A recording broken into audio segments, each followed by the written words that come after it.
Contra a propriedade intelectual. N. Stefan Kinsella. Capítulo 1. Direitos de propriedade, tangíveis e intangíveis.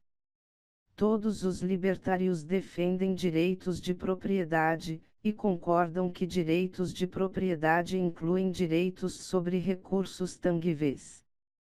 Esses recursos incluem bens imóveis tais como terrenos e casas, e bens móveis tais como cadeiras, porretes, carros e relógios. Além disso, todos os libertários apoiam direitos sobre o próprio corpo. Tais direitos podem ser chamados de soberania individual conquanto se mantenha em mente que existe disputa sobre se tal soberania corporal é alienável da mesma forma que direitos sobre objetos externos passíveis de apropriação original o são. De qualquer forma, os libertários mantêm universalmente que todos os recursos escassos tangíveis sejam eles passíveis de apropriação original ou então criados, imóveis ou móveis, ou nossos próprios corpos estão sujeitos ao controle legítimo ou posse por parte dos indivíduos especificados. Conforme nos afastamos do tangível, corpóreo, em direção ao intangível, as coisas ficam confusas. Direitos a reputações, leis de difamação, e contra a chantagem, por exemplo, são direitos sobre tipos de coisas muito intangíveis. A maioria dos libertários, apesar de não serem todos, se opõe às leis contra a chantagem, e muitos se opõem à ideia de ter direito a uma reputação. Também disputado é o conceito de propriedade intelectual, aqui referida por P. Existem direitos individuais sobre as criações intelectuais de alguém, tais como invenções ou trabalhos escritos. Deveria o sistema legal proteger tais direitos? Abaixo, eu irei sumarizar a lei atual americana a respeito dos direitos sobre propriedade intelectual. Depois eu examino várias visões libertárias sobre direitos a P e apresento o que eu considero ser a visão correta. Capítulo 2, Sumário das leis de P. 1. Tipos de P. A propriedade intelectual é um conceito amplo que cobre diversos tipos de direitos legalmente reconhecidos sobre algum tipo de criatividade intelectual, ou que estão de alguma forma relacionados a ideias. Direitos de P são direitos sobre coisas intangíveis sobre ideias, conforme expressas, direitos autorais, ou conforme materializadas numa aplicação prática, patentes. Tom Palmer coloca da seguinte forma: propriedade intelectual consiste em direitos sobre objetos ideais, os quais são distintos do substrato material no qual estão representados. Nos sistemas legais atuais, a P tipicamente inclui ao menos direitos autorais, marcas registradas, patentes e segredos comerciais. 2. Direitos autorais. Direitos autorais são um direito concedido a autores de trabalhos originais, tais como livros, artigos, filmes e programas de computador. Direitos autorais conferem o direito exclusivo de reproduzir o trabalho, preparar trabalhos derivados, ou apresentar a obra publicamente. Direitos autorais protegem apenas a forma ou expressão das ideias, não as próprias ideias que estão por trás. Apesar de um direito autoral dever ser registrado para se obter vantagens legais, ele não precisa ser registrado para existir. Na verdade, um direito autoral passa a existir automaticamente no momento em que o trabalho é fixado num meio tangível de expressão, e dura por toda a vida do autor mais 70 anos, ou por um total de 95 anos nos casos em que o empregador possui o direito autoral. 3. Patente. Uma patente é um direito de propriedade sobre invenções, isto é, sobre artefatos ou processos que desempenhem uma função útil. Uma ratoeira nova ou melhorada é um exemplo de um artefato que pode ser patenteado. Uma patente garante efetivamente ao inventor um monopólio limitado sobre a manufatura, uso ou venda da invenção. Contudo, uma patente na verdade apenas garante ao patenteado um direito de exclusão, ou seja, prevenir outros de praticar a invenção patenteada. Ela não garante efetivamente ao patenteado o direito de usar a invenção patenteada. Nem toda inovação ou descoberta é patenteável. A Suprema Corte dos Estados Unidos, por exemplo, identificou 3 categorias de conteúdo que não são patenteáveis: leis da natureza, fenômenos naturais e ideias abstratas. Reduzir ideias abstratas a algum tipo de aplicação prática, isto é, a um resultado útil, concreto e tangível, é, no entanto, patenteável. As patentes americanas, desde 8 de junho de 1995, são válidas a partir da data de sua concessão até 20 anos após a data original do arquivamento do requerimento da patente. O prazo antigo era de 70 anos após a data de concessão. 4. Segredo comercial. Um segredo comercial consiste em qualquer fórmula confidencial, artefato ou informação que garante ao seu detentor uma vantagem competitiva conquanto permaneça secreta. Um exemplo seria a fórmula para a Coca-Cola marca registrada. Segredos comerciais podem incluir informação que não é moderna o bastante para estar sujeita à proteção de patentes, ou original o bastante para estar protegida por direitos autorais, por exemplo, uma base de dados sísmicos ou listas de fregueses. Leis de segredos comerciais são usadas para prevenir apropriações indebitas do segredo comercial, ou para premiar danos por tais apropriações.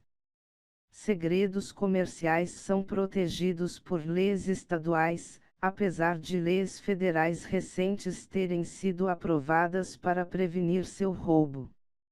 Proteção de segredos comerciais é obtida ao declarar que os detalhes de um assunto são secretos. O segredo comercial pode teoricamente durar indefinidamente, apesar de que revelação, engenharia reversa ou invenção independente possam o destruir. Segredos comerciais podem proteger informação e processos secretos, por exemplo, compilações de dados e mapas não protegidos por direitos autorais, e podem também ser usados para proteger código-fonte de software não revelado e não passível de proteção por patente. Uma desvantagem de depender da proteção de segredos comerciais é que um competidor que independentemente inventa o conteúdo de um segredo comercial de um terceiro pode obter uma patente sobre o artefato ou processo e efetivamente prevenir o inventor original, o possuidor do segredo, de usar a invenção. 5. Marca registrada. Uma marca registrada é uma palavra, frase, símbolo, ou design usado para identificar a fonte dos bens e serviços vendidos, e para distingui-los dos bens e serviços de outros. Por exemplo, a marca Coca-Cola marca registrada e o design que aparece em suas garrafas de refrigerante as identificam como produtos daquela companhia, as distinguindo de competidores como a Pepsi marca registrada. Leis de marca registrada primariamente previnem competidores de infringir a marca registrada, ou seja, usar marcas similarmente confundíveis para identificar seus próprios bens e serviços. Diferentemente de patentes e direitos autorais, direitos de marca registrada podem durar indefinidamente se o possuidor continua a usar a marca. O término do registro federal de uma marca registrada acontece após 10 anos, com uma renovação por mais 10 anos estando disponível. Outros direitos relacionados à proteção de marca registrada incluem direitos contra a diluição de marca registrada, certas formas de cybersquatting, e várias formas de alegação de competição desleal. PI também inclui inovações legais recentes, como a proteção de maskwork disponível para design de circuitos semicondutores integrados, e a proteção sui generis, similar aos direitos autorais, para design de cascos de barco e o direito proposto sui generis sobre bases de dados, ou coleções de informações. Nos Estados Unidos, a lei federal diz respeito quase exclusivamente a direitos autorais e patentes, uma vez que a Constituição garante ao Congresso o poder de promover o progresso da ciência e das artes úteis.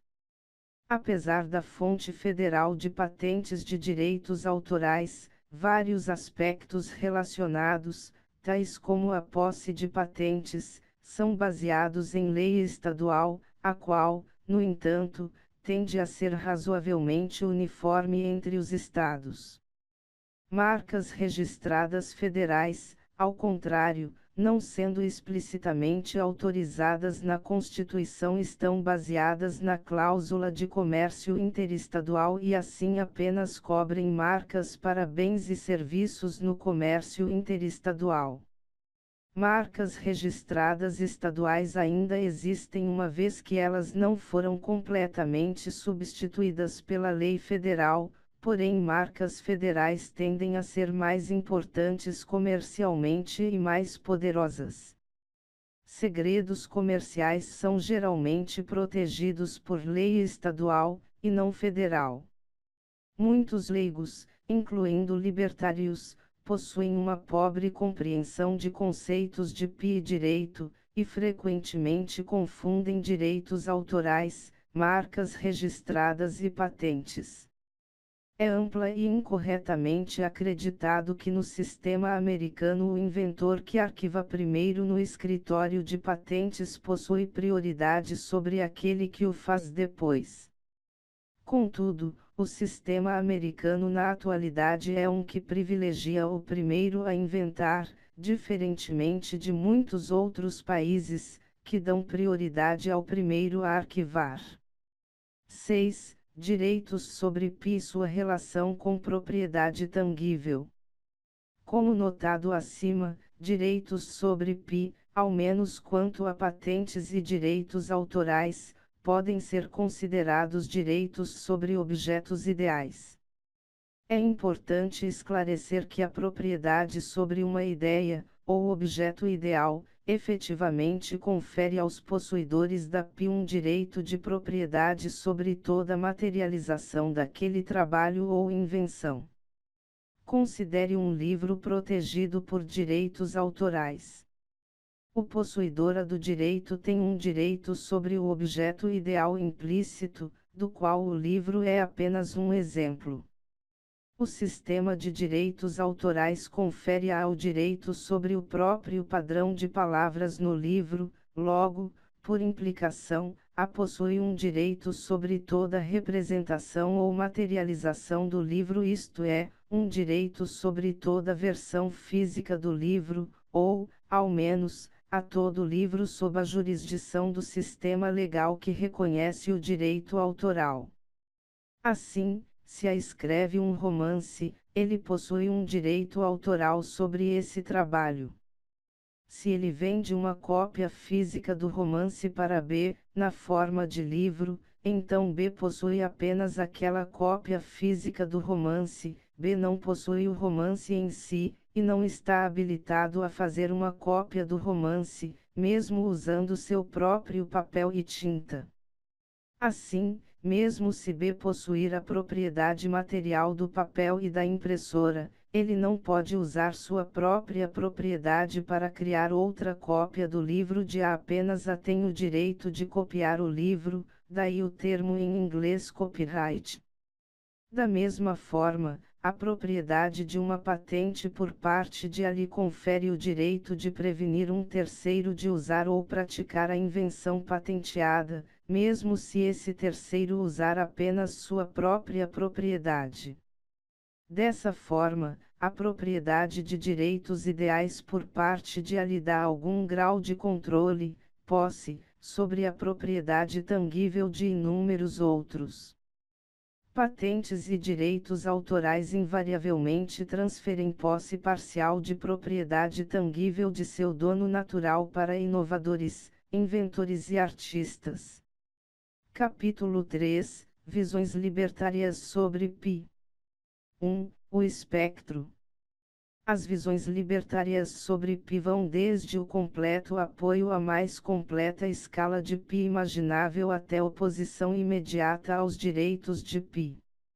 A maior parte do debate sobre Pi diz respeito a patentes e direitos autorais, como discutido abaixo, marca registrada e segredos comerciais são menos problemáticos. Logo, esse artigo se foca primariamente na legitimidade de patentes e direitos autorais. Argumentos a favor da Pi podem ser divididos em argumentos justnaturalistas e utilitaristas. Defensores libertários da Pi tendem a adotar a primeira justificativa. Por exemplo, defensores libertários da Pi justnaturalistas, ou ao menos não explicitamente utilitaristas, incluem, de mais para menos extremistas, Galambos, Schumann e Rand.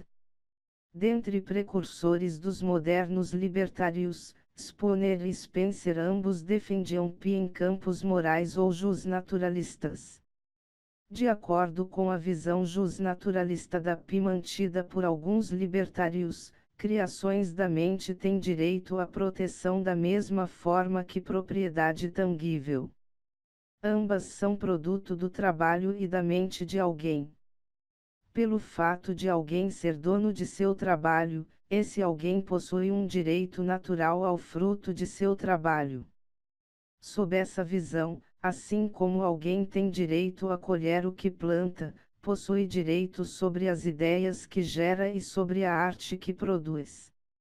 Essa teoria depende da noção que as pessoas são donas de seu trabalho e corpo, e, portanto, de seus frutos, incluindo criações intelectuais. Um indivíduo cria um soneto, uma canção, uma escultura, ao empregar seu trabalho e sua mente. Ele garante assim o direito de possuir essas criações, porque elas resultam de outras coisas que ele possui. Existem também argumentos utilitaristas pró-Pi. O juiz federal Richard Posner é um utilitarista proeminente, embora não libertário, defensor da Pi. Dentre libertários, o anarquista David Friedman analisa e parece apoiar a Pi sob as bases de direito e economia, um arcabouço institucional utilitarista. O argumento utilitarista pressupõe que deveríamos escolher leis e políticas que maximizam a riqueza ou a utilidade. Com respeito a direitos autorais e patentes, a ideia é que mais inovações artísticas e inventivas correspondem ou ao menos levam a mais riqueza. Efeitos de bens públicos e freerider reduzem a quantidade de tal riqueza abaixo de seu nível ótimo, isto é, abaixo do nível que atingiríamos se houvessem leis adequadas de Pi sobre os livros. Assim, a riqueza é maximizada, ou ao menos aumentada, garantindo monopólios de direitos autorais e patentes que encorajem os autores e inventores a inovarem e criarem. Por outro lado, há uma longa tradição de oposição a patentes e direitos autorais. Opositores modernos incluem Rothbard, M.C. Elroy, Palmer, Lepage, Bocaert, e eu mesmo. Benjamin Tucker também se opôs vigorosamente a Pi num debate no periódico anarco-individualista do século XIX Liberty. Esses comentadores apontam os diversos problemas com argumentos convencionais utilitaristas e justnaturalistas que justificam direitos sobre pi. Esses e outros defeitos dos argumentos padrão PROP serão analisados abaixo. 2. Defesas utilitaristas da pi. Defensores da pi frequentemente a justificam em campos utilitaristas. Utilitaristas dizem que a finalidade de encorajar mais inovações e criatividade justifica os aparentemente imorais meios de restringir a liberdade dos indivíduos de usarem sua propriedade física como bem entendam. Mas existem 3 problemas fundamentais em justificar qualquer direito ou lei em campos estritamente utilitaristas. Primeiro, vamos supor que a riqueza ou utilidade pudesse ser maximizada ao adotar certas regras legais, o tamanho da torta é aumentado. Mesmo assim, isso não mostra que essas regras são justas. Por exemplo, poderia ser argumentado que a utilidade líquida é aumentada redistribuindo metade da riqueza do 1% mais rico da sociedade para os 10% mais pobres. Mas mesmo se roubar parte da propriedade de A e dar para B aumenta o bem-estar de B mais do que diminui o de A, como se tal comparação pudesse ser de alguma forma feita. Isso não estabelece que o roubo da propriedade de A seja justo. A maximização da riqueza não é o alvo da lei, ao invés, o alvo é a justiça dar a cada um o que lhe é devido. Mesmo se a riqueza geral fosse aumentada devido às leis de Pi, disso não segue que esse resultado supostamente desejado justificaria a violação antiética dos direitos de alguns indivíduos de usarem sua propriedade como bem entendem. Além de problemas éticos, o utilitarismo não é coerente. Ele necessariamente envolve ilegítimas comparações interpessoais de utilidade como, por exemplo, quando os custos das leis de Pi são subtraídos dos benefícios que determinam se tais leis são um benefício líquido. Mas nem todos os valores possuem um preço de mercado, de fato, nenhum deles o possui. Mises mostrou que mesmo para bens que possuem um preço de mercado, o preço não serve como uma medida do valor do bem. Finalmente, mesmo se deixarmos de lado os problemas de comparação interpessoal de utilidade e a justiça da redistribuição e seguirmos em frente, empregando técnicas padrão de medida utilitarista, não fica de forma alguma claro se leis de Pi levam a alguma mudança, seja um aumento ou um decréscimo na riqueza total. É discutível se direitos autorais e patentes realmente são necessariamente encorajadores da produção de trabalhos criativos e invenções, ou se os ganhos incrementais da inovação ultrapassam os imensos custos de um sistema de Pi. Estudos econométricos não mostram conclusivamente ganhos líquidos em riqueza. Talvez existisse ainda mais inovação se não houvesse leis de patente, talvez mais dinheiro para pesquisa e desenvolvimento, P&D, estivesse disponível se não estivesse sendo gasto em patentes e tribunais. É possível que companhias tivessem um incentivo ainda maior para inovar se elas não pudessem contar com um monopólio de quase 20 anos dessas invenções. Existem sem dúvidas custos do sistema de patentes. Como notado, as patentes podem ser obtidas apenas para aplicação prática de ideias, mas não para ideias mais abstratas ou teóricas. Isso drena recursos de P&D teórico. Não fica claro se a sociedade está melhor com relativamente mais invenções práticas e relativamente menos pesquisa e desenvolvimento teórico. Adicionalmente, muitas invenções são patenteadas por motivos defensivos, resultando em salários de advogados de patentes e taxas de escritório de patente. Essas grandes despesas seriam desnecessárias se não existissem patentes. Na ausência de leis de patente, por exemplo, as companhias não gastariam dinheiro obtendo ou se defendendo contra patentes ridículas como as do apêndice. Simplesmente não foi mostrado que a PI leva a ganhos líquidos na riqueza. Mas não deveriam aqueles que defendem o uso da força contra a propriedade de terceiros satisfazer o ônus da prova? Devemos lembrar que quando defendemos certos direitos e leis, e investigamos sua legitimidade, estamos investigando a legitimidade e a ética do uso da força. Perguntar se tal lei deve ser promulgada ou existente é perguntar: é correto usar a força contra certas pessoas em certas circunstâncias?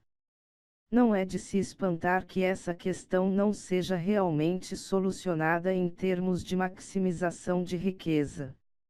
A análise utilitarista é profundamente confusa e falida. Falar sobre aumentar o tamanho da torta é metodologicamente falho. Não existe evidência clara de que a torta aumente com direitos de PI. Além do mais, crescimento da torta não justifica o uso da força contra a propriedade até então legítima de terceiros.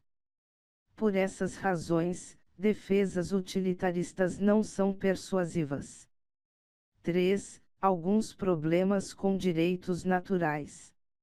Outros defensores libertários da PI argumentam que certas ideias merecem proteção como direitos de propriedade porque elas são criadas.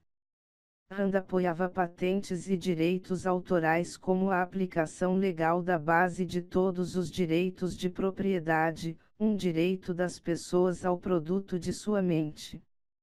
Para Rand, direitos sobre PI são, em certo sentido, a recompensa por trabalho produtivo. É justo apenas que um criador colha os benefícios de outros usando sua criação.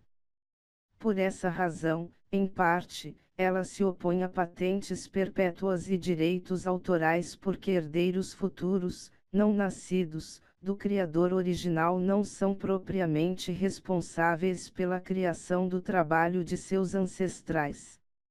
Um problema com a abordagem da criação é que ela quase que invariavelmente protege apenas certos tipos de criações a menos que cada ideia útil que alguém elabore esteja sujeita à posse, mais sobre isso na P16. Mas a distinção entre protegível e improtegível é necessariamente arbitrária. Por exemplo, verdades matemáticas ou científicas não podem ser protegidas sob leis atuais com base no fato de que o comércio e interação social seriam interrompidos gradualmente caso cada nova frase e verdade filosófica fossem considerados propriedade exclusiva de seu criador. Por essa razão, patentes só podem ser obtidas para aplicações práticas de ideias, mas não para ideias mais abstratas ou teóricas. Rand concorda com esse tratamento diferenciado, ao tentar distinguir entre uma descoberta não patenteável e uma invenção patenteável. Ela argumenta que uma descoberta científica ou filosófica, que identifica uma lei natural, um princípio ou um fato real previamente desconhecido não é criado pelo descobridor. Mas a distinção entre criação e descoberta não é clara nem rigorosa. Não é evidente porque tal distinção, mesmo se clara, é eticamente relevante para definir direitos de propriedade. Ninguém cria matéria, apenas se manipula e lida com ela de acordo com leis físicas.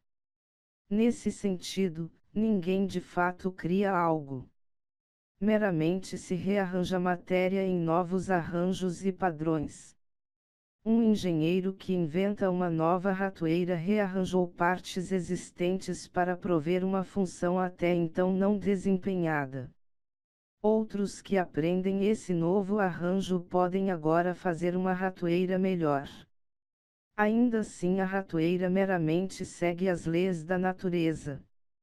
O inventor não inventou a matéria da qual a ratoeira consiste, nem os fatos e leis exploradas para fazê-la funcionar. Similarmente, a descoberta de Einstein da relação I igual mc sobrescrito 2, uma vez conhecida por outros, lhes permite manipular matéria de uma forma mais eficiente. Sem os esforços de Einstein ou do inventor, outros teriam sido ignorantes de certas leis causais, de maneiras em que a matéria poderia ser manipulada e utilizada.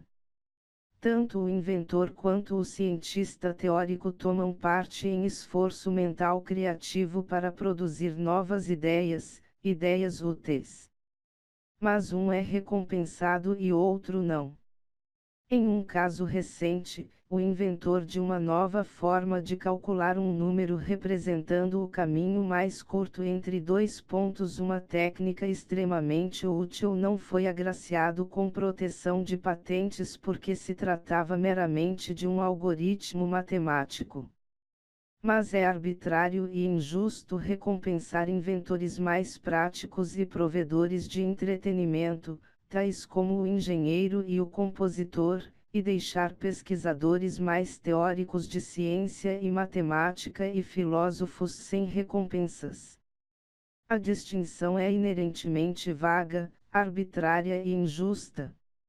Além disso, adotar um término limitado para direitos sobre pi, oposto a um direito perpétuo, também requer arbitrariedade. Por exemplo, patentes duram por 20 anos após a data de arquivamento, enquanto direitos autorais duram, no caso de autores individuais, por 70 anos após a morte do autor.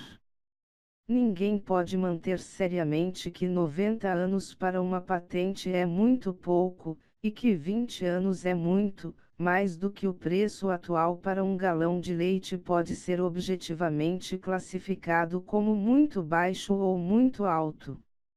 Assim, um problema com a abordagem de direitos naturais validando a PI é que ela necessariamente envolve distinções arbitrárias com respeito a que classes de criações merecem proteção, e com respeito ao término da proteção.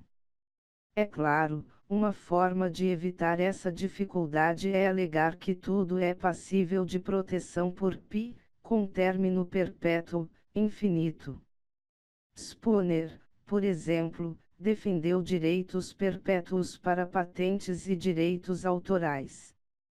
Schumann defende um conceito muito mais amplo de criações ou ideias passíveis de defesa por PI. Ele argumenta em favor de direitos de propriedade chamados logorights sobre qualquer logos que alguém crie. O logos é a identidade material ou padrão-identidade de coisas criadas. O dono de um logos seria dono da ordem ou padrão de informação imposto ou observado em substâncias materiais. O defensor mais radical de todos é Andrew Joseph Galambos, cujas ideias, conforme eu as assimilei, beiram o absurdo.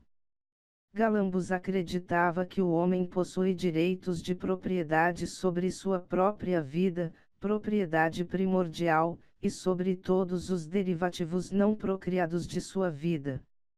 Uma vez que os primeiros derivativos de sua vida são seus pensamentos e ideias são propriedade primária. Uma vez que a ação é baseada em propriedade primária, ideias, ações também são possuídas, isso é referido como liberdade. Derivativos secundários, tais como terra, TVS, e outros bens tangíveis, são produzidos por ideias e ações. Dessa forma, direitos de propriedade sobre bens tangíveis são relegados a status secundários, comparados com o status primário dos direitos de propriedade sobre ideias. Mesmo Rand já elevou patentes acima de meros direitos de propriedade sobre bens tangíveis, em sua noção bizarra de que patentes são o coração e o núcleo dos direitos de propriedade. podemos realmente acreditar que não existiam direitos de propriedade respeitados antes dos anos 1800, quando o sistema de patentes se tornou sistematizado. Galambos supostamente levou suas ideias a extremos ridículos, alegando direito de propriedade sobre suas próprias ideias e obrigando seus estudantes a não repeti-las, colocando um níquel numa caixinha sempre que usava a palavra Liberty, como um tributo aos descendentes de Thomas Paine, o suposto inventor da palavra Liberty, e ao mudar seu nome original de Joseph Andrew Galambos, Jr., presumivelmente, para Andrew Joseph Galambos, para evitar infringir os direitos sobre o nome de seu pai homônimo. Ao aumentar o escopo da PI, e ao aumentar sua duração ao evitar fazer distinções arbitrárias como RAND, a absurdidade e a injustiça causada pela PI ficam ainda mais pronunciadas, como Galambos demonstra. Ao estender o término das patentes e direitos autorais infinitamente, gerações subsequentes seriam sufocadas pelas crescentes restrições sobre seu próprio uso de propriedade. Ninguém seria capaz de manufaturar ou mesmo usar uma lâmpada sem pedir permissão aos herdeiros de Edison. Ninguém seria capaz de construir uma casa sem pedir permissão aos herdeiros do primeiro proto-humano que deixou as cavernas e construiu uma cabana. Ninguém poderia usar uma variedade de técnicas de salvamento, químicas, ou tratamentos sem obter permissão de vários descendentes sortudos e ricos. Ninguém seria capaz de ferver água para purificá-la, ou usar conservas para preservar comida, a menos que obtivesse uma licença dos originadores, ou seus distantes herdeiros, de tais técnicas. Tais direitos ideais desimpedidos se constituiriam numa ameaça aos direitos de propriedade tangíveis, e ameaçaria a sobrepujá-los. Todo uso de propriedade tangível seria impossível, uma vez que todo uso concebível de propriedade, cada ação, estaria infringindo um dos milhões de direitos sobre PI acumulados, e a raça humana morreria de inanição. Mas, como notou Rand, os homens não são fantasmas, temos um aspecto espiritual, mas também um aspecto físico. Qualquer sistema que eleve direitos sobre ideias a tal extremo que supere direitos sobre coisas tangíveis é claramente um sistema ético insustentável para seres humanos vivos, que respiram. Ninguém vivendo pode de fato atuar de acordo com tal visão irrestrita de PI. Todos os defensores restantes da PI qualificam seu apoio limitando o escopo e ou términos dos direitos sobre PI, adotando assim as arbitrárias distinções éticas notadas acima. Um problema mais profundo para a posição justnaturalista está em sua ênfase indevida na criação, em vez da escassez, como dando origem aos direitos de propriedade, como discutido anteriormente. Capítulo 4, PI e Direitos de Propriedade. 1. Propriedade e escassez. Vamos voltar um passo e examinar desde o início a ideia dos direitos de propriedade. Libertários acreditam em direitos de propriedade sobre bens tangíveis, recursos. Por quê? O que há de especial com bens tangíveis que os sujeita a serem passíveis de apropriação? Porque bens tangíveis constituem propriedade. Um pouco de reflexão mostrará que é a escassez desses bens o fato de que pode haver conflito quanto a esses bens por parte de múltiplos agentes humanos. A própria possibilidade de conflito quanto a um recurso o torna escasso, dando origem à necessidade de regras éticas para governar seu uso. Assim, a função social e ética fundamental dos direitos de propriedade é prevenir conflito interpessoal quanto a recursos escassos. Como nota OP. Apenas porque existe escassez existe um problema de formular leis morais. Apenas se os bens são superabundantes, bens livres, nenhum conflito quanto ao uso dos bens é possível e nenhuma coordenação de ação é necessária.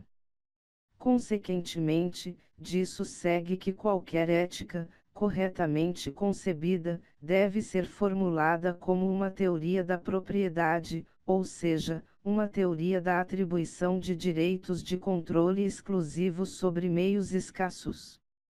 Só assim se torna possível evitar conflitos até então inevitáveis e sem solução.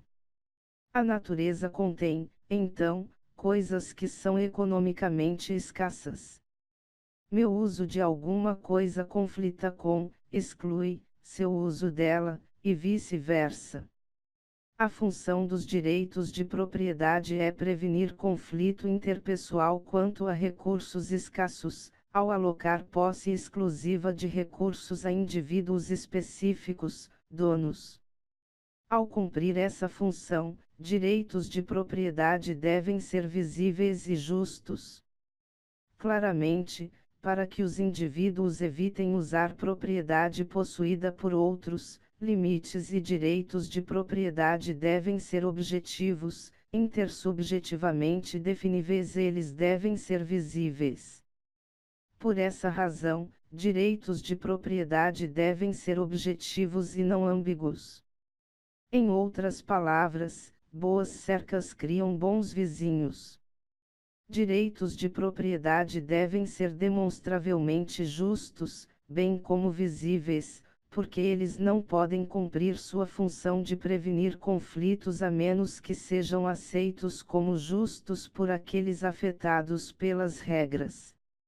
Se os direitos de propriedade são alocados de maneira injusta, ou simplesmente agarrados à força, é como se não houvesse direito algum, é novamente o poder contra a justiça, isto é, a situação anterior aos direitos de propriedade.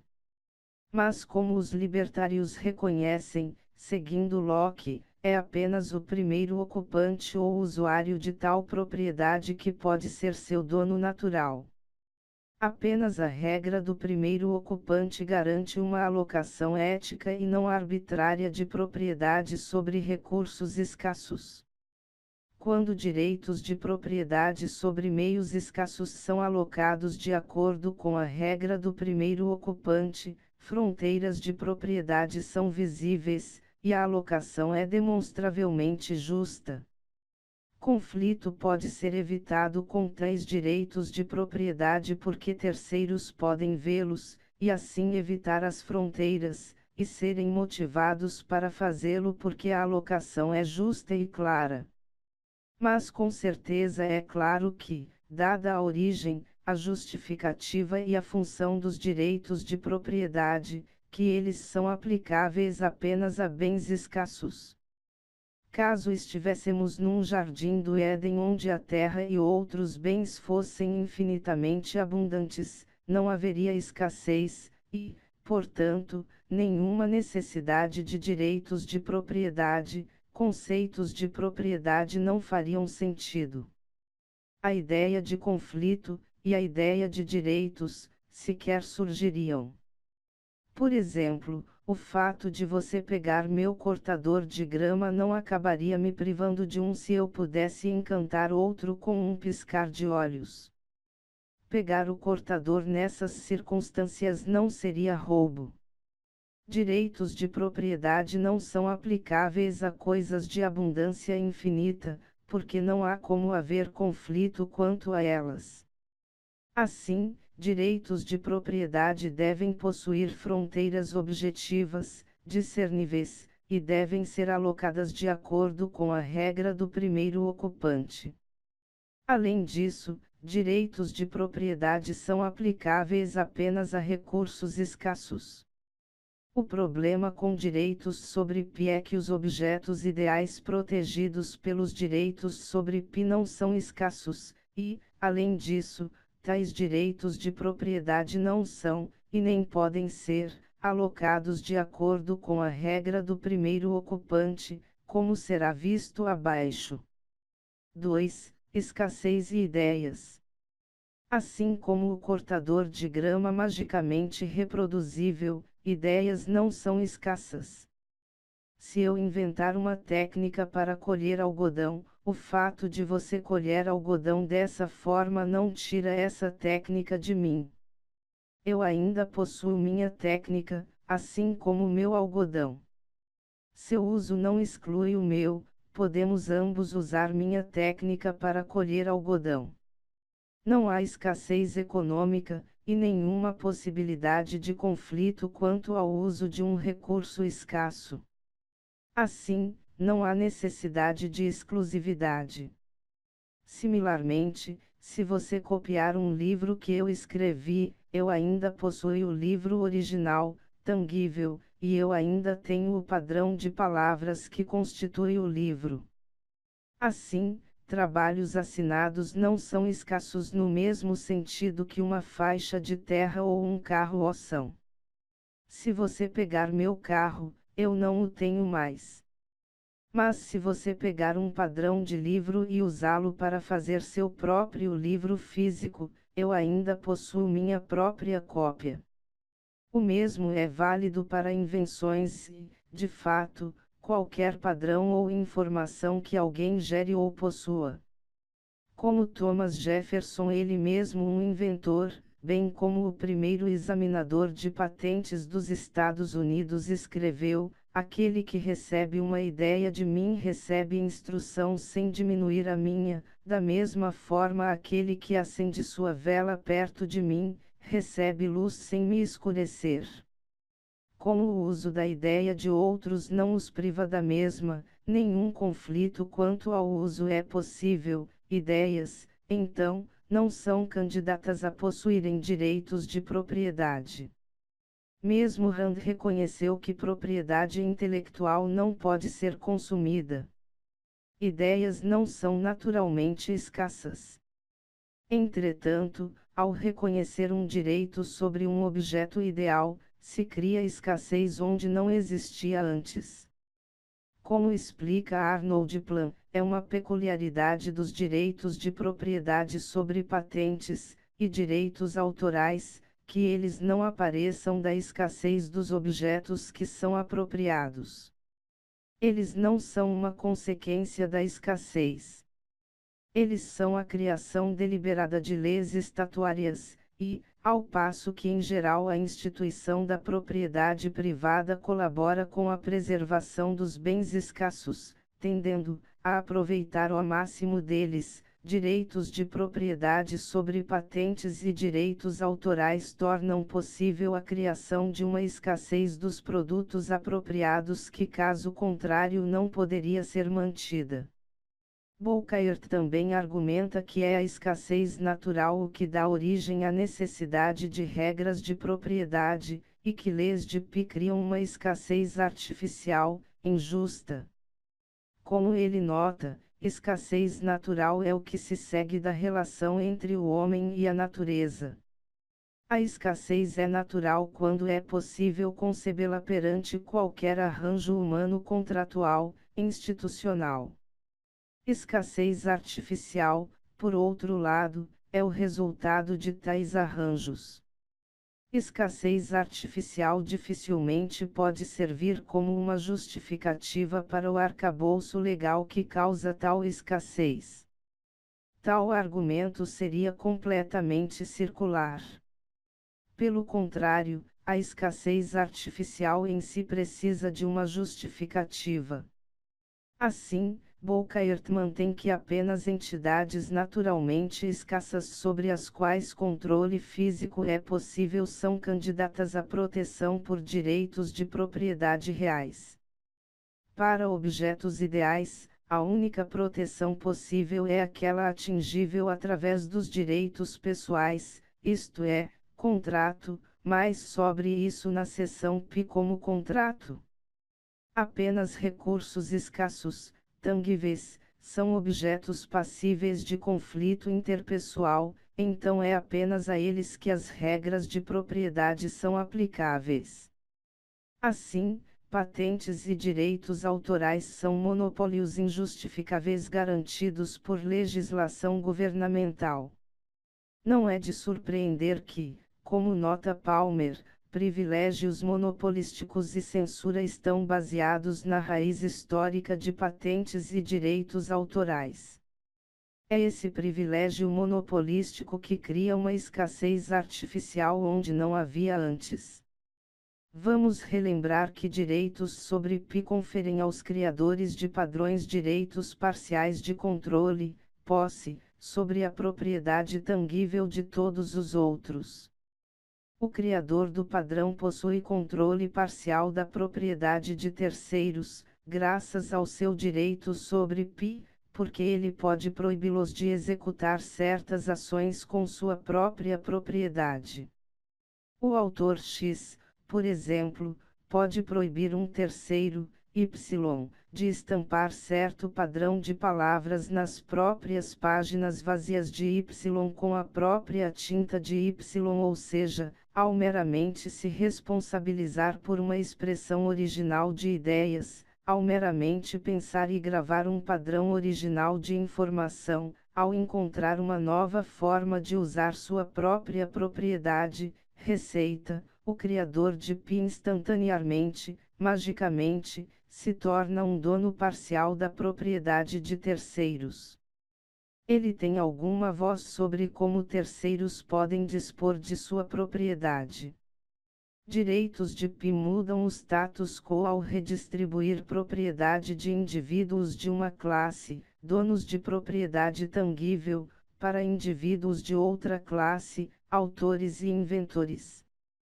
Prima facie, então, leis de IP transgridem ou tomam a propriedade de donos de propriedade tangível, ao transferir posse parcial para autores e inventores. Essa invasão e redistribuição de propriedade que deve ser justificada para que direitos sobre IP sejam válidos.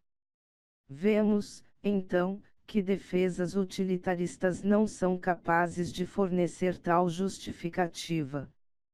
Problemas adicionais com defesas justnaturalistas serão explorados abaixo.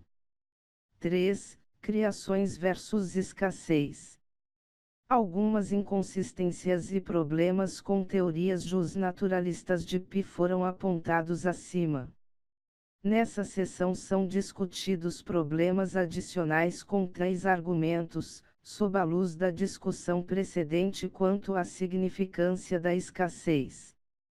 Como notado acima, alguns defensores libertários da IP, tais como Rand, mantêm que a criação é a base dos direitos de propriedade. Isso confunde a natureza e os motivos para se ter direitos de propriedade, que residem no fato inegável da escassez.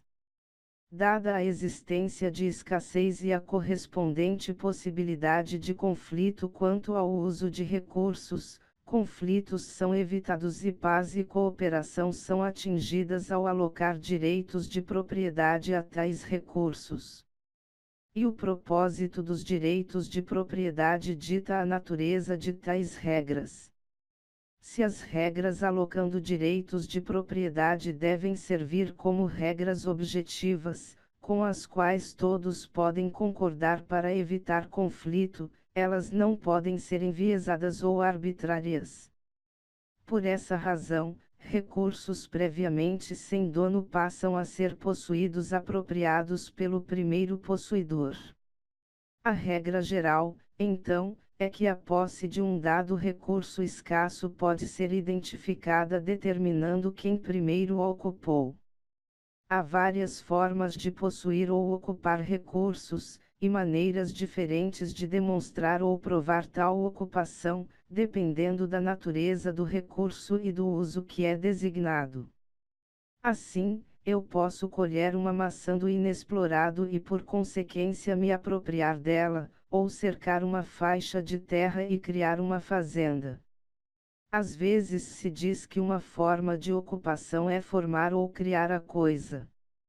Por exemplo, eu posso esculpir uma estátua a partir de um bloco de mármore, ou forjar uma espada a partir de metal puro, ou mesmo criar uma fazenda numa faixa de terra.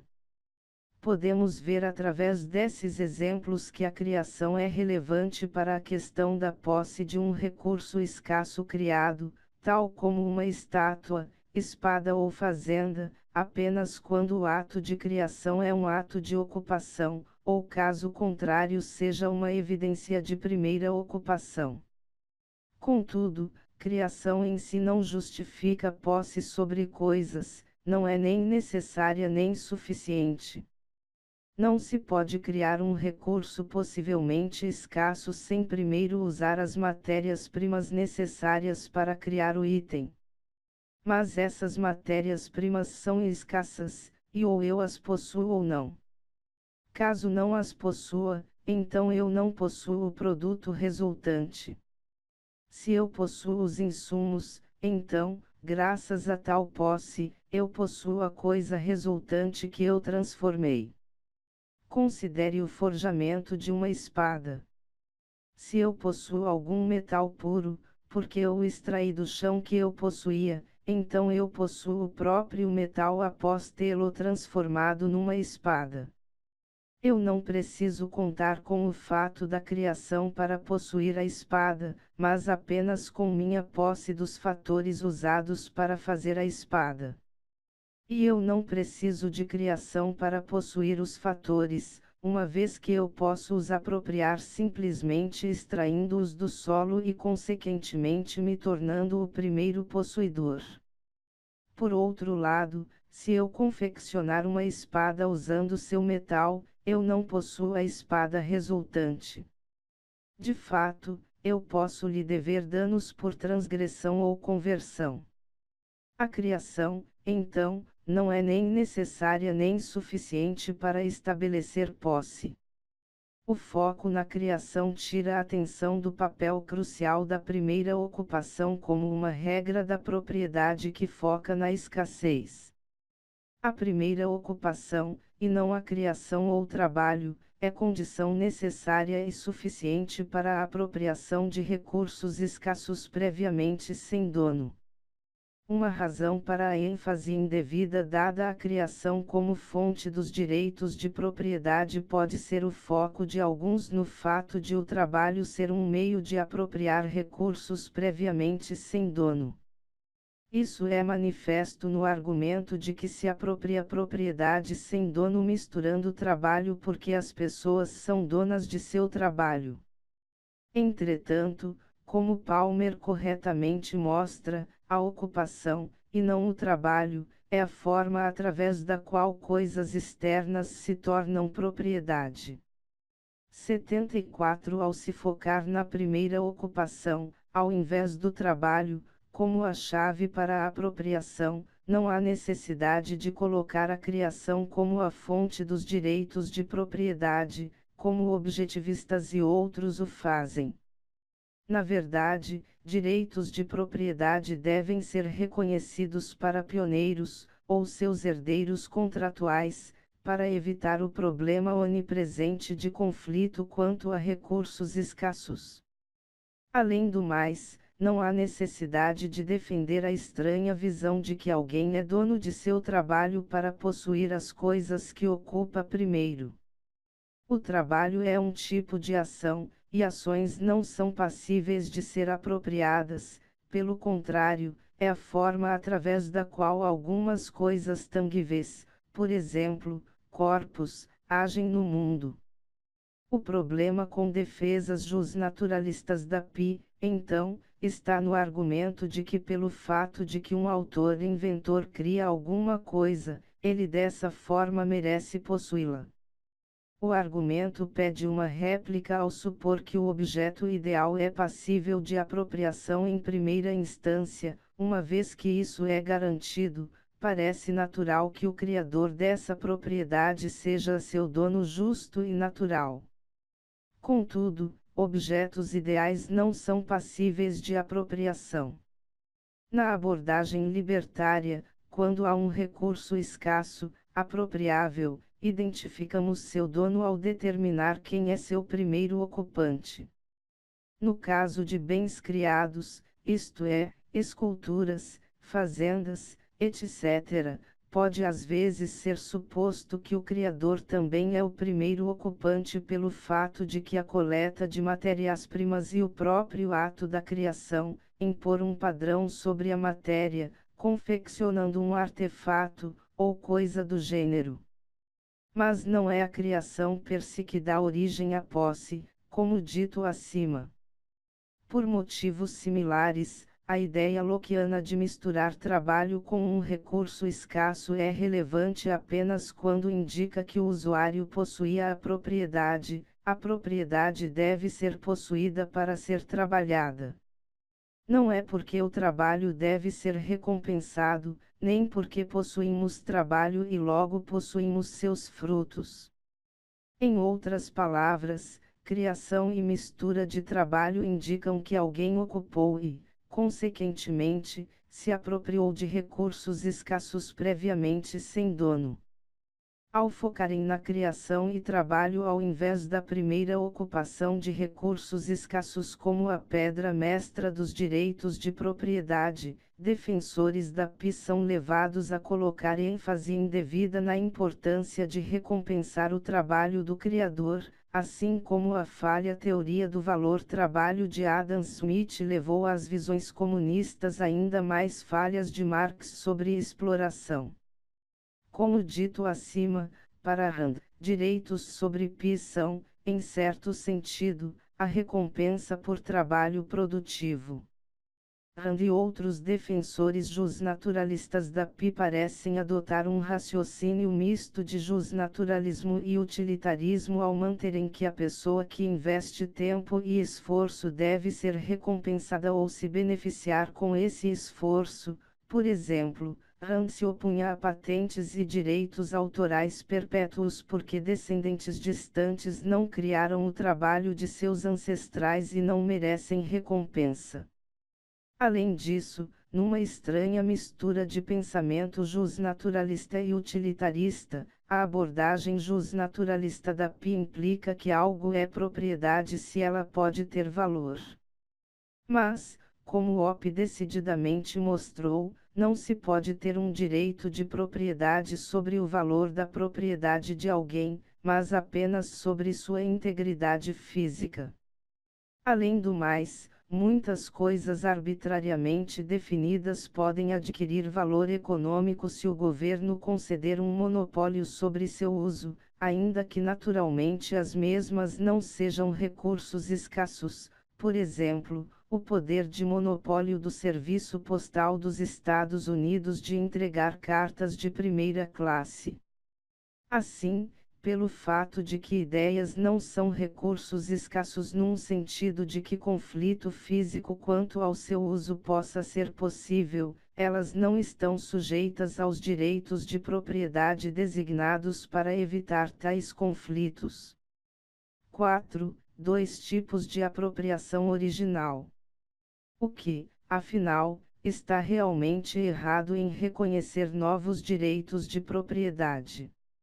Afinal, uma vez que novas ideias, criações artísticas e inovações continuamente nos enriquecem, qual é o mal em se modernizar e reconhecer novas formas de propriedade? O problema é que se direitos de propriedade são reconhecidos sobre recursos não escassos, isso necessariamente significa que direitos de propriedade sobre recursos tangíveis são correspondentemente diminuídos. Isso porque a única forma de reconhecer direitos ideais em nosso mundo real, escasso, é alocar direitos sobre bens tangíveis. O fato de eu possuir um direito efetivo de patente, um direito sobre uma ideia ou padrão, não sobre um recurso escasso, significa que eu tenho algum controle sobre os recursos escassos de todos os outros. De fato, podemos perceber que direitos sobre PI implicam uma nova regra para adquirir direitos sobre recursos escassos, que desloca o princípio libertário de primeira ocupação. Isso porque, de acordo com a apropriação original libertária lockeana, é o primeiro ocupante de um recurso escasso previamente sem dono que se torna seu dono, isto é, se apropria dele uma pessoa que chega depois e toma controle de tudo ou parte de tal propriedade é simplesmente um ladrão, porque a propriedade já tem dono. O ladrão efetivamente propõe uma nova e arbitrária regra de apropriação para substituir a regra do primeiro ocupante, de fato a regra particularista: eu me torno o dono da propriedade quando eu forçadamente a tomo de você. É claro, tal regra não pode ser considerada como tal, e é claramente inferior à regra do primeiro possuidor. A regra do ladrão é particular, não universal, ela não é justa e certamente não é apropriada para evitar conflitos.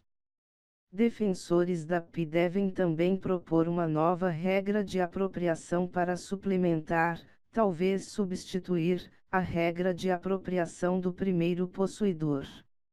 Eles devem manter que há uma segunda forma de um indivíduo vir a possuir propriedade tangível. A saber, o defensor da PI deve propor alguma regra de apropriação seguindo as linhas adiante, uma pessoa que apareça com uma ideia útil ou criativa que possa guiar ou direcionar um agente no uso de sua própria propriedade tangível ganha instantaneamente um direito de controle sobre todas as outras propriedades tangíveis no mundo, com respeito ao uso similar dessa propriedade. Essa nova técnica de apropriação é tão poderosa que dá ao criador direitos sobre propriedade tangível já possuída por terceiros. Por exemplo, ao inventar uma nova técnica para cavar um poço, o inventor pode prevenir todos os demais no mundo de cavar poços de tal maneira, mesmo com sua própria propriedade.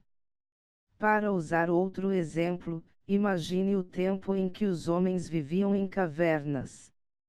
Um cara esperto, vamos chamá-lo de Gautmagnon, decide construir uma cabana de troncos num campo aberto, perto de sua plantação.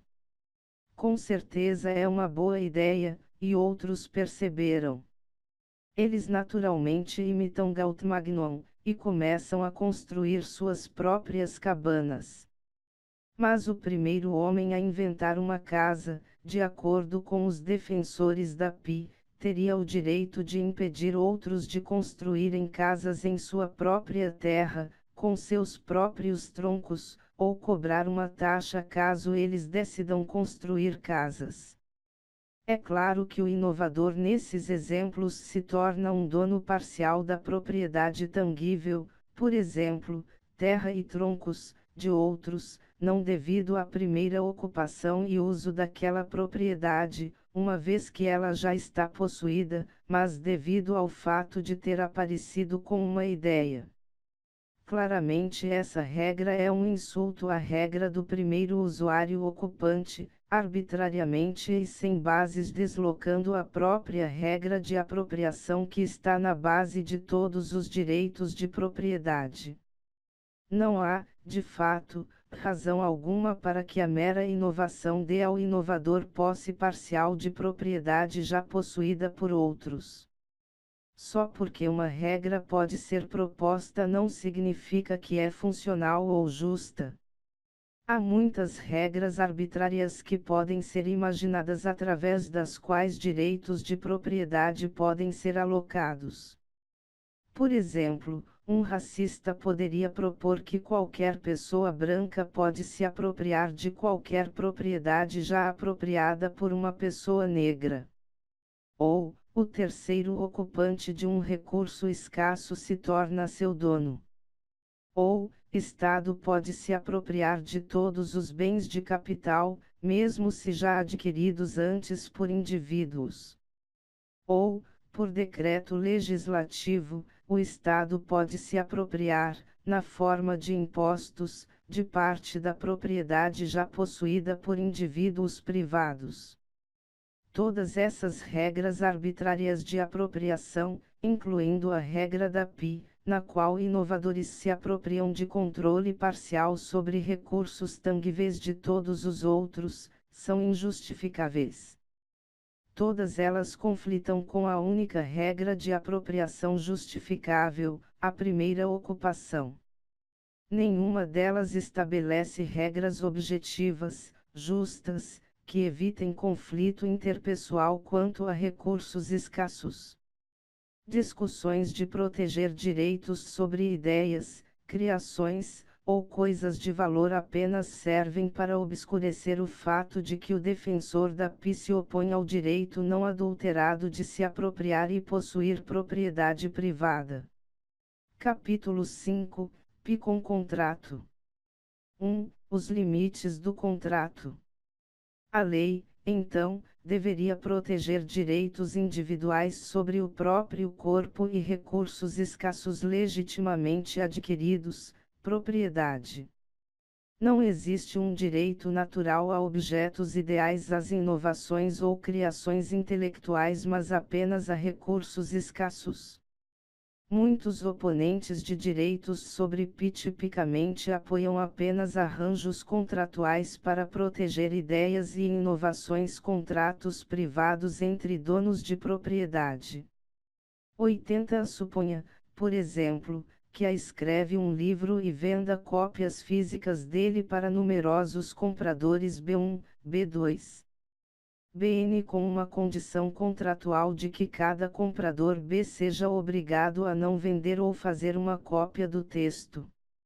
Sob todas as teorias de contrato, todos os compradores B se tornam sujeitos ao menos quanto a danos, se violarem essas condições. Mas os defensores da abordagem contratual API estão errados se acreditam que contratos privados podem ser usados para recriar o mesmo tipo de proteção garantida pelos modernos direitos sobre PI. Patentes e direitos autorais são bons contra todos os terceiros, independente de terem consentido a um contrato. Eles são direitos reais que unem todos, da mesma forma que meu título a uma parcela de terra une todos com respeito à minha propriedade, mesmo se eles não tiverem feito um contrato comigo. Um contrato, em contraste, une apenas as partes contratantes. É como uma lei privada entre as partes. Ela não envolve terceiros, isto é, aqueles não envolvidos com as partes originais. Assim, se o comprador de livros B relata a terceiros T o enredo de um romance comprado, esses terceiros T não estão envolvidos, em geral, com a obrigação contratual original entre A e B. Se eu aprender como ajustar o carburador do meu carro para duplicar sua eficiência, ou se eu aprender um poema ou enredo de um filme que alguém escreveu, porque eu deveria fingir ser ignorante dessas coisas, e me abster de agir com base nesse conhecimento. Eu não me obriguei contratualmente com os criadores. Eu não nego que obrigações contratuais podem estar implícitas ou tácitas, mas não existe nenhum contrato implícito em tais situações. Nem pode ser dito como uma regra geral que eu roubei ou adquiri fraudulentamente a informação, pois há muitas maneiras legítimas através das quais os indivíduos podem adquirir informação. Trabalhos artísticos, por sua própria natureza, tipicamente são feitos públicos. Descobertas científicas e inovações também podem se tornar conhecidas além das partes que entram num acordo de confiança. E certamente não pode ser dito que eu usar meu carburador, ou escrever um romance usando o mesmo enredo, interfere fisicamente com o uso da propriedade tangível do próprio criador. Não chega nem a impedir o criador de usar sua própria ideia de carburador para melhorar o seu carro ou o de outros, ou de usar aquele enredo. Então, ajustar meu carburador não é uma quebra de contrato, não é roubo, e não é uma transgressão física da propriedade tangível do inventor. Mexer com meu carburador não viola os direitos do inventor. No máximo, meu uso dessa ideia irá diminuir seu valor para o inventor ao diminuir sua capacidade de explorá-la monopolisticamente. Como vimos, entretanto, não se pode possuir um direito sobre o valor da propriedade de alguém, mas apenas possuir sua integridade física. Assim, o uso do contrato nos leva apenas até esse ponto. Uma pessoa que publica livros pode ser capaz contratualmente de obrigar seus compradores a não copiarem seu livro, mas ele não pode impedir terceiros de publicá-lo e vendê-lo, a menos que algum contrato impeça tal ação. 2. Contratos versus direitos reservados. Terceiros que não são então partes do contrato e não estão envolvidos com o contratante e com o contratado, não estão sujeitos a tal relação contratual. Por essa razão, mesmo que um inovador seja capaz de usar contratos para impedir certos indivíduos de usar livremente suas ideias, é difícil usar o direito contratual padrão para impedir terceiros de usarem as ideias que obtêm de outros. Talvez sentindo esse problema, alguns quase defensores da PI mudam de uma abordagem puramente contratual para uma abordagem de direitos reservados, na qual direitos de propriedade sobre recursos tangíveis são vistos como um conjunto divisível de direitos. Por exemplo, sob a visão padrão de conjunto de direitos, um dono de terras pode vender o subsolo para uma companhia petrolífera enquanto mantém direitos sobre a superfície, exceto por um alívio, submissão, garantindo passagem para um vizinho e um usufruto vitalício garantindo o uso da superfície para sua mãe. Amparados pela noção de conjunto de direitos, a abordagem de direitos reservados mantém que um tipo de PI privada pode ser gerada reservando direitos criativamente sobre itens tangíveis reproduzíveis vendidos para compradores. Rothbard, por exemplo, argumenta que é possível garantir posse condicional, ou conhecimento, para outro, enquanto se mantém o poder de propriedade para disseminar o conhecimento da invenção. Ou, Brown, o inventor de uma ratoeira melhor, pode estampar copyright e então vender o direito a cada ratoeira exceto o direito de reproduzi-la. Assim como os direitos reais que acompanham a PI estatuária, tais reservas supostamente unem todos, não só aqueles que fizeram contratos com o vendedor original. Assim, terceiros que se dão conta, compram, ou que de qualquer outra ficam em posse do item restrito não podem reproduzi-lo não porque eles firmaram um contrato com Brown, mas porque ninguém pode adquirir um título de propriedade mais importante do que aquele que já foi concedido ou vendido. Em outras palavras, o terceiro adquire uma coisa tangível, um livro ou uma ratoeira, mas de alguma forma não possui a parte direito de copiar do conjunto de direitos que normalmente constituem os direitos sobre tal coisa. Ou, o terceiro adquire posse da informação de alguém que não possuía a informação, e, portanto, não estava permitido a transmiti-la para outros. Mas com certeza algo está errado aqui. Suponha que escreveu um romance e vendeu uma primeira cópia, livro 1, sem restrições, isto é, sem reserva de direitos, para B1, e uma segunda cópia, livro 2, para B2, mas reservando o direito de copiar inerente ao livro. Os dois livros, livro 1 e livro 2, parecem idênticos para terceiros. No entanto, eles não são, um é incompleto, o outro de alguma forma contém mais da mística essência de direitos em meio às suas páginas. Suponha que B1 e B2 deixem esses livros num banco de praça, onde são descobertos pelo terceiro T. De acordo com Rothbard, o livro 2 não possui incluso o direito de copiar, assim como um brinquedo eletrônico que é vendido sem baterias inclusas. É como se houvesse um rebento místico, invisível, de posse do direito de reprodução que sai-se do livro 2 e se esticasse até seu dono verdadeiro seja lá onde ele estiver. Assim, mesmo se te encontrar e se apropriar do livro 2 abandonado, esse livro simplesmente não contém consigo mesmo o direito de permitir ao dono copiá-lo. Este está sendo constantemente sugado por um buraco que conecta o item ao dono. Assim, se te se apropriar do livro, ele ainda não o faz num grau maior que a mera aquisição da cópia.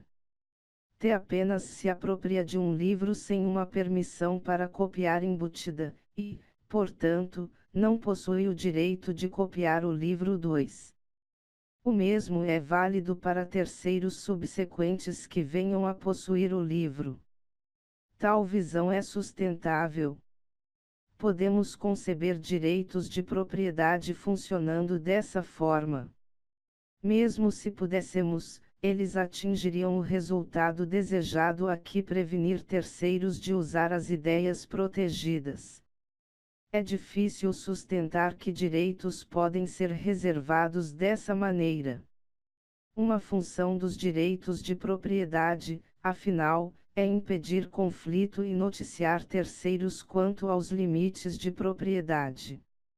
As fronteiras de propriedade devem ser necessariamente objetivas e intersubjetivamente determináveis, elas devem ser visíveis. Apenas se fronteiras são visíveis elas são capazes de serem respeitadas e os direitos de propriedade cumprem sua função de evitar conflitos.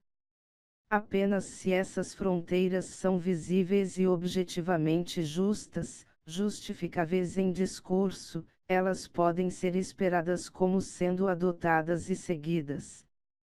Mas pense nos dois livros, livro 1 e livro 2. Como alguém reconheceria a diferença entre eles? Como alguém veria o rebento conectado ao último e não ao primeiro? Como terceiros conseguirão respeitar um limite de propriedade amorfo, invisível, místico, fantasmagórico, possivelmente desconhecido e impossível de conhecer? As implicações de tal visão são complicadas. Palmer escreve: a separação e retenção do direito de cópia do conjunto de direitos que chamamos de propriedade é problemático. Seria possível reservar o direito, por exemplo, de lembrar algo. Suponha que eu escrevi um livro e lhe ofereci para leitura, mas retive apenas um direito, o direito de lembrar dele. Teria eu justificativas para levá-lo a um tribunal se eu pudesse provar que você lembra o nome do personagem principal do livro? Há diversos problemas com esse raciocínio. Primeiro, Black meramente vê a ratoeira de Grimm. Ele não vê ou tem acesso às ideias na cabeça de Grimm. Ele nem precisa ter tal acesso para duplicar características evidentes da ratoeira. Além do mais, ideias na cabeça de alguém não são mais possuídas do que trabalho o é. Apenas recursos escassos são possuídos. Ao esquecer-se da escassez como um aspecto necessário de algo passível de apropriação, e da regra do primeiro ocupante para possuir tais coisas, Rothbard e outros são desviados em direção à noção errônea que ideias e trabalho podem ser possuídos. Se reconhecermos que ideias podem ser possuídas, elas não são recursos escassos, que criação não é necessária nem suficiente para apropriação, e sim primeira ocupação, e que o trabalho não precisa ser possuído para se poder ser um apropriador original, então o problema causado por essas noções confusas desaparece. Se Black de alguma forma acaba possuindo as ideias implícitas num item que Brown inventou, no exemplo de Rothbard ele calha em ver, é irrelevante que a ratoeira pudesse não ter um direito de copiar embutido. Black não precisa de tal permissão para usar sua própria propriedade como bem entender. Como é que calhar em ver a ratoeira faz de Black um transgressor ou violador dos direitos de Brown? Toda ação, incluindo ação que empregue meios escassos possuídos, Propriedade envolve o uso de conhecimento técnico. Parte desse conhecimento pode ser adquirida através de coisas que vemos, incluindo a propriedade de outros. Nós não precisamos ter um direito de copiar como parte de um conjunto de direitos para ter o direito de impor um padrão ou forma conhecida num objeto que possuímos. Pelo contrário, nós temos o direito de fazer qualquer coisa com e dentro de nossa propriedade, contanto apenas que não acabemos por invadir os limites de propriedade de outros.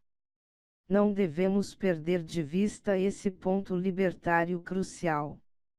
Se eu possuo 100 acres de terra, eu posso correr pelado nele, não porque a terra é dotada de algum direito de correr pelado, mas porque eu possuo a terra e isso não, necessariamente, viola os direitos de propriedade de outros caso eu use minha propriedade dessa forma. Da mesma forma, eu posso fazer o que eu quiser com minha propriedade, meu carro, meu papel, meu processador de textos, incluindo melhorar o carburador do meu carro ou usar minha tinta para imprimir palavras no meu papel, isto é, a menos que eu tenha me obrigado contratualmente com alguém para restringir minhas ações com respeito ao uso daquele conhecimento. Eu não preciso primeiro achar na minha propriedade um direito de usar de certa forma, pois todas as maneiras de usá-la, exceto aquelas que causam invasões aos limites de propriedade de outros, já estão incorporadas ao direito geral de usar minha propriedade. No libertarianismo, nós vivemos através de direitos, não de permissões. Nós não precisamos encontrar permissão para praticar ações com nossa própria propriedade. Contrário à prática de sociedades totalitárias, todas as coisas que não são proibidas são permitidas. Na visão de reserva de direitos, reverteria isso ao supor que todo uso de propriedade é válido apenas se aquele direito a um uso particular fosse, de alguma forma, localizado ou encontrado na propriedade. Considere a seguinte analogia. O fazendeiro descobre petróleo embaixo de sua terra. Ninguém em milhas sabe do ouro negro. Planeja comprar a propriedade de seus vizinhos por uma pechincha, eles a venderão barato, uma vez que não sabem sobre o petróleo. No meio da noite, seu vizinho intrometido Cotter, desconfiado com as recentes boas intenções de Jed, entra na fazenda de Jed e descobre a verdade. Na manhã seguinte, na barbearia de Floyd, Cotter espalha a notícia para Klein e os garotos. Um deles rapidamente vai em direção a um orelhão e dá uma dica a um repórter do Wall Street Journal, que por coincidência é seu sobrinho. Rapidamente, vira senso comum a notícia de que há petróleo na vizinhança.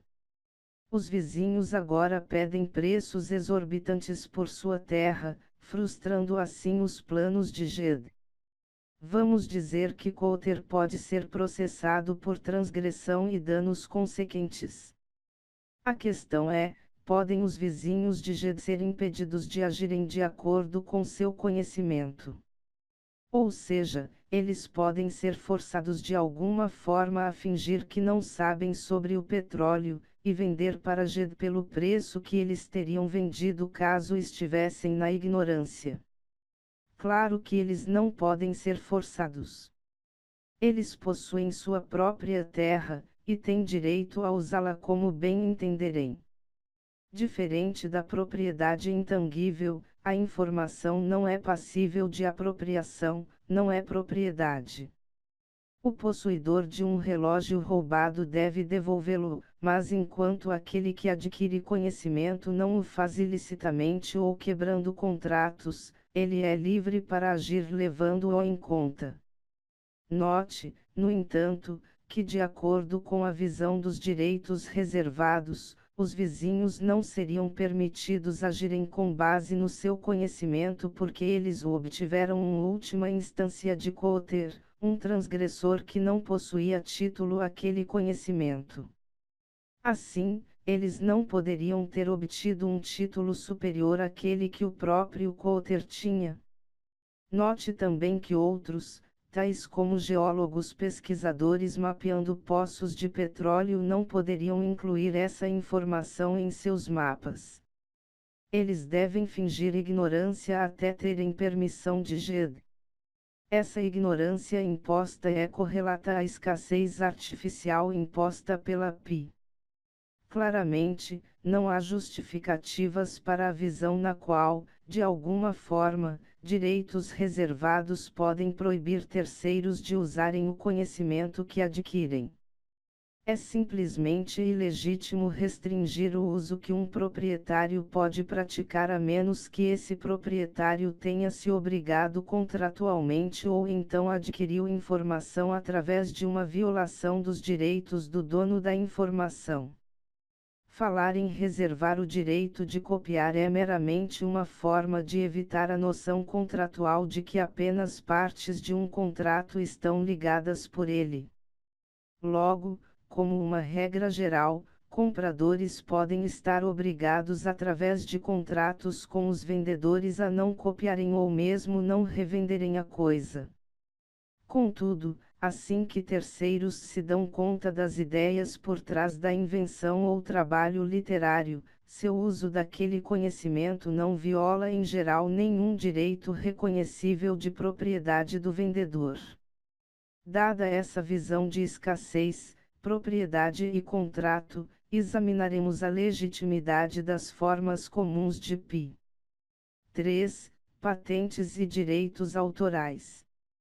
Como deveria ser claro, direitos autorais e patentes tentam impedir os donos de propriedade tangível recursos escassos de usar sua propriedade como bem entendem. Por exemplo, esses são proibidos, sob as leis de patente, de praticarem métodos patenteados, usar sua propriedade, ou moldar sua própria propriedade sob a forma de aparelhos patenteados, mesmo se independentemente inventarem o método ou dispositivo. Sob a Lei de Direitos Autorais, terceiros que não firmaram contrato com o autor são impedidos de copiar ou lucrar com o trabalho original do autor. Claramente, vendedores de dispositivos recentes ou trabalhos literários podem firmar contratos com compradores para prevenir esses compradores de reproduzirem, ou mesmo revenderem o item. Essas teias contratuais podem ser elaboradas. Um escritor de romances pode licenciar sua história para um estúdio de filmes sob a condição que o estúdio obrigue seus fregueses a concordarem a não reproduzirem o enredo do filme, e por aí vai. Contudo, uma vez que terceiros não unidos pelo contrato adquirem essa informação, eles são livres para usá-la como bem entenderem. A abordagem de direitos reservados não muda isso. Assim, provavelmente seria difícil manter algo similar às nossas leis de patentes e direitos autorais usando apenas contratos. 4. Segredos comerciais. Segredos comerciais são mais fáceis de justificar do que patentes ou direitos autorais. Palmer argumenta que eles surgem de direitos do tipo daqueles do direito comum, e, portanto, são legítimos. Leis de segredos comerciais permitem a obtenção de reparações, ou então de mandados para prevenir atos de apropriação indébita de um segredo. Isso pode ser aplicado contra a pessoa que impropriamente adquiriu o segredo ou que divulga o segredo contrariando uma obrigação contratual, e também contra outros que sabem que estão obtendo o segredo de tal pessoa. Suponha que o empregado da companhia X tenha acesso aos segredos comerciais da companhia, como por exemplo, sua fórmula secreta para um refrigerante. Ele está sujeito a um acordo de emprego que o obriga a manter essa fórmula como um segredo. Ele então vai até o competidor de X, Y quer usar essa fórmula que aprende com A para competir com X sob as leis atuais, enquanto a fórmula secreta não tenha sido divulgada. X pode conseguir uma ordem judicial para impedir-a de revelar o segredo para Y.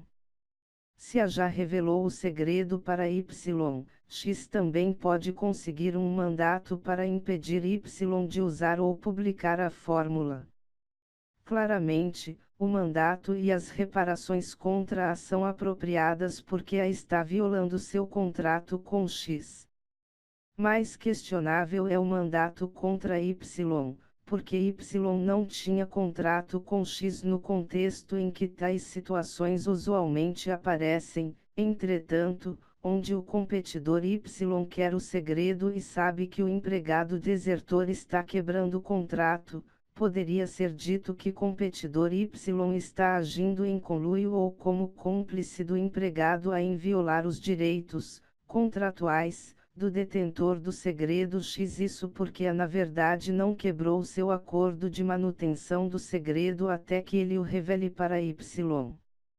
Se Y ativamente solicita que A faça isso, então Y é um cúmplice ou parceiro na violação dos direitos de X. Assim, da mesma forma que o motorista de fuga num roubo de banco ou como o chefe da máfia que ordena um assassinato são corretamente considerados culpados por atos de agressão cometidos por outros com os quais eles conspiram, terceiros podem, em casos estritamente definidos, serem impedidos de usarem um segredo obtido através do ladrão do segredo.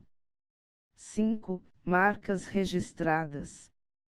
Palmer também sugere que leis de marca registrada são legítimas. Suponha que algum Lachmaniano mude o nome de sua decadente cadeia de hambúrgueres de Lachman Burgers para Rothbard Burgers, que já é o nome de outra cadeia de hambúrguer. Eu, como consumidor, estou ávido por um Rothbard Burger. Eu vejo uma das filiais falsas do Rothbard Burgers sendo operadas pelo furtivo Lachmaniano e compro um hambúrguer. Sob as leis atuais, Rothbard, o dono da marca registrada Rothbard Burgers, pode impedir o Lachmaniano de usar a marca Rothbard Burgers para vender hambúrgueres porque ela é confusamente similar à sua própria marca. Isto é, ela possivelmente irá enganar consumidores quanto à verdadeira fonte dos bens comprados. A lei, então, dá um direito ao detentor da marca contra o infrator. No meu ponto de vista, são os direitos dos consumidores que são violados, e não os do dono da marca. No exemplo anterior, eu, o consumidor, pensei que estava comprando um Rothbard Burger, mas em vez consegui um inferior Lachman Burger com seu estranho molho caleidico. Eu deveria ter o direito de processar o Lachmaniano por fraude e quebra de contrato, para não mencionar imposição intencional de distúrbios emocionais e má representação de verdades praxeológicas. No entanto, é difícil ver como esse ato de fraude, perpetrado pelo Lachmaniano contra mim, viola os direitos de Rothbard. As ações do Lachmaniano não invadem fisicamente a propriedade de Rothbard. Ele não chega nem a convencer outros a fazerem isso, no máximo, pode ser dito que ele convenceu outros a praticarem uma ação dentro de seus direitos, ou seja, comprar um hambúrguer do Lachmaniano em vez do de Rothbard. Assim, parece que, sob o libertarianismo, leis de marca registrada dariam aos consumidores, e não aos usuários da marca, o direito de processar piratas de marca. Além disso, extensões mais recentes de marca registrada, tais como direitos contra a diluição de marca ou contra certas formas de cybersquatting, não poderiam ser justificadas. Assim como o detentor de uma marca não possui direito à sua marca, ele não tem direito contra a diluição da mesma. A lei contra cybersquatting é simplesmente baseada numa oposição economicamente ignorante à arbitragem e especulação. Não há, claro, nada de errado em ser o primeiro a adquirir um domínio e depois vendê-lo ao comprador mais ávido. Conclusão. Vemos, então, que um sistema de direitos de propriedade sobre objetos ideais necessariamente requer violação de direitos à propriedade de outros indivíduos, como, por exemplo, usar sua própria propriedade tangível como bem entender. Tal sistema requer uma nova regra de apropriação que subverta a regra do primeiro ocupante. Ao menos na forma de patentes e direitos autorais, não pode ser justificada. Não é de surpreender que advogados de artistas e inventores costumem tomar como dada a legitimidade da No entanto, aqueles mais preocupados com a liberdade, com a verdade e com direitos não deveriam tomar como dado o uso institucionalizado da força para aplicar direitos sobre Pelo contrário, deveríamos reafirmar a primazia dos direitos individuais sobre nossos corpos e recursos escassos apropriados.